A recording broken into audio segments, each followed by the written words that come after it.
अस्सलाम वालेकुम नाजरीन। प्यारे नीमू के इस एपिसोड में दिखाया जाता है कि नीमू की सास और नंद दोबारा से पहुंच जाती हैं उस काले जादू करने वाली के पास और उससे कहती हैं कि इस बार हम उसे जरूर कत्ल कर देंगे। अब वो झूठी जादूगरनी इन लोगों को डराती धमकाती है कि अगर तुमने उसे कत्ल ना किया तो वो तुम्हारे लिए बहुत खतरनाक साबित होने वाली है। इसके बाद वो उसने कुछ दम दरूद के तावीज देती है जो घर लाकर वो दोनों माँ बेटी फैलाना शुरू कर देते हैं। नीमू की नंद ने तो पूरा बंदोबस्त कर लिया था कि वो किस तरह से खत लिखेगी और उसके ऊपर उसके अंगूठे लगवाएगी और ताकि पुलिस को और उसके घर वालों को बेवकूफ बनाया जा सके। अब वो अपनी माँ को भी इस चीज के लिए मुतमईन करती है कि आप बिल्कुल परेशान ना हो। इस सारी प्लानिंग में नीमू की सास, नंद और इसकी नंद का बॉयफ्रेंड भी इनके साथ शामिल होता है जो इन्हें सबूत लाकर दे रहा होता है बाहर से। ये लोग अमावस की रात का इंतजार करने लगते हैं कि नीमू अचानक से फ्रिज से जूस लेने के लिए आती है। अब ये बहुत अच्छे मूड से उससे बात करते हैं और कहते हैं कि तुम चली जाओ, तुम्हारी नंद तुम्हारे लिए जूस ले आएगी। नीमू की नंद जैसे उसके लिए जूस लेने के लिए जाती है तो उस जूस में वो जहर मिला देती है। जहर मिलाने के बाद जब वो नीमू को ला कर देती है तो नीमू कुछ बातें करने बैठ जाती है अपनी सास के साथ। इतने में वहाँ काशिफ आ जाता है और नीमू के हाथ से ग्लास लेके पीने की जैसे ही कोशिश करता है, उसकी माँ तो जानती थी कि इसमें जहर है, वो ग्लास जमीन पे फेंक देती है और झूठी एक्टिंग करती है जैसे उसे कोई दौरा पड़ गया हो।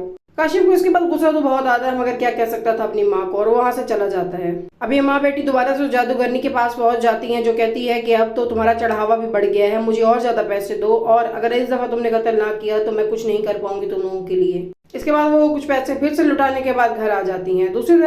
दूसरी तरफ काशिफ को एनजीओ की तरफ से कॉल आ जाती है, उसे बता दिया जाता है कि तुम्हारा 5 साल का बेटा भी है और तुम्हारी एक बीवी है जिसका नाम हीना है। लेकिन काशिफ तो साफ इनकार कर देता है किसी भी ताल्लुक से, मगर जैसे ही उसको उसके बेटे के बारे में पता चलता है उसको तो हवा से उड़ जाते हैं कि अब वो कैसे इनकार करेगा। इसके बाद नीमू के मामू पहुंच जाते हैं नीमू के ससुराल नीमू को अपने साथ ले जाने के लिए और झूठा बहाना बनाते हैं कि इसको बरसी के लिए लेके जा रहा हूँ, मगर हकीकत में वो उसको मिलवाने के लिए जा रहे होते हैं हीना के साथ। अब वो घर से निकलने से पहले दुआ करते हैं अल्लाह से, मैं नहीं जानता निम्रा के लिए क्या बेहतर है तो उसके लिए वही कर दे जो उसके हक में बेहतर हो जाए, क्योंकि वो जानते थे कि नीमू शुरू से ही गम उठा रही है। अब वो हिना से मिलती है और उसके बेटे से भी मिलती है और बहुत ज्यादा रोने लगती है। कहीं ना कहीं उसे लगने लग गया था कि कहीं उसका ख्वाब सच्चा तो नहीं हो रहा, कहीं वो सच में काशिफ से दूर ना हो जाए। वो काशिफ से मोहब्बत करने लगी और काशिफ से दूर नहीं होना चाहती थी, मगर हिना को देखकर उसको यकीन आ जाता है कि अब शायद वो साथ ना रह पाए। इसके बाद काशिफ को कोई तस्वीर व्हाट्सएप कर देता है उसके बेटे की, जो देखकर काशिफ की तो बोलती ही बंद हो जाती है। या तो उसके अंदर एक बाप की रूह तड़प पड़ेगी या फिर वो रिवायती खुद गर्ज बाप साबित होगा। अब जैसे ही निम्रा को ये सारी चीजें पता चलती हैं वो दोबारा से घर जाने से इनकार करती है और कुछ दिन और रहना चाहती है अपने मैके में।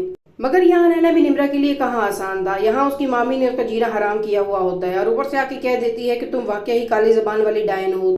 जिस दिन तुमने मामू के फिसलने की बात की वो वाकई ही बाइक से फिसल गया। तुम्हारी जबान वाकई ही काली है और तुम मनहूस हो, इसलिए तुम्हें तुम्हारे ससुराल वाले अपने घर में रखने के लिए तैयार नहीं है।